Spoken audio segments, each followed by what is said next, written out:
if you watch the CBS sports broadcasters or sports bettors or ESPN or any of these so-called analysts or listen to them on their podcast and blogs, they'll often say stuff that with great confidence that turns out to be complete gibberish.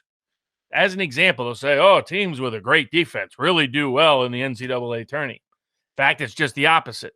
Teams with great defenses and weak offenses tend to underperform in the tournament.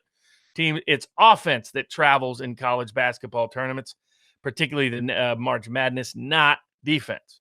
Now, having an atrocious defense can't ultimately be your undoing, but if you don't have a good offense, you're not in the game, no matter how good your defense is. Another sort of myth out there is a form of recency bias that you'll see so-called handicappers repeatedly do.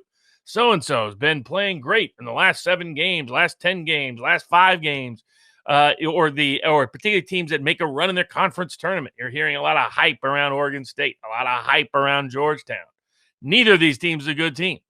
In fact, when people have looked at it in great detail, there is no consistent performance or overperformance by teams that performed well recently or that performed well in their tournaments. In fact, it's quite the opposite. Teams coming off back-to-back losses coming into the tournament have a great record against the spread.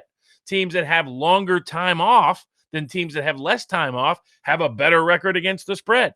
So, in fact, this recency bias of people remembering that some team played overperformed in their conference tournament or toward the end of the season, teams having quote-unquote momentum, teams, quote, being hot, teams getting it together, that has no bearing on the conference tournament. In fact, on the NCAA March Madness.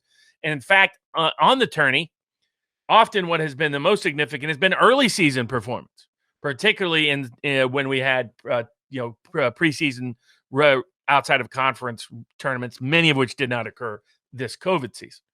Another one of the common myths out there is that it tends to be a focus on particular teams' performance. It's a kind of recency bias plus TV bias. For example, you might have seen a lot of people talking about how Ohio is going to upset Virginia and how they're a very big betting. A lot of folks are betting on them out here. In part, that's because Virginia has legitimate concerns over its COVID as to who is going to play, and there's always a risk of forfeiture, and that's understandable.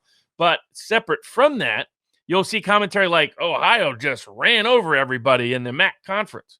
Problem is, Ohio finished middle of the pack in the MAC conference. They didn't even win their conference. They weren't 1 seed, 2 seed, 3 seed, or the 4 seed in their own conference tournament.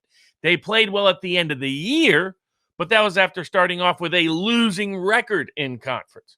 So it's another example where the hype doesn't match the reality. You'll see a lot of people just making statements without any evidentiary or statistical backing. In the same vein, you see it with Georgetown and Oregon State in the sense of the recency bias. You see it in Ohio and the other components. You also see just broad claims made. So-and-so has a good offense. Such and such has a good defense. When you look at them on the underlying statistics, you find out that's not even backed up. These people are so lazy, they haven't even looked at the KenPom stats. They haven't even looked at the underlying performance. And so those are some of the things to be wary of whenever you hear some big, broad, strong evidentiary claim, some claim of this supports their theory or thesis or hypothesis. Look it up for yourself. Don't chase momentum. Don't chase defenses. Don't chase the many myths of March Madness that can cost you money in the end.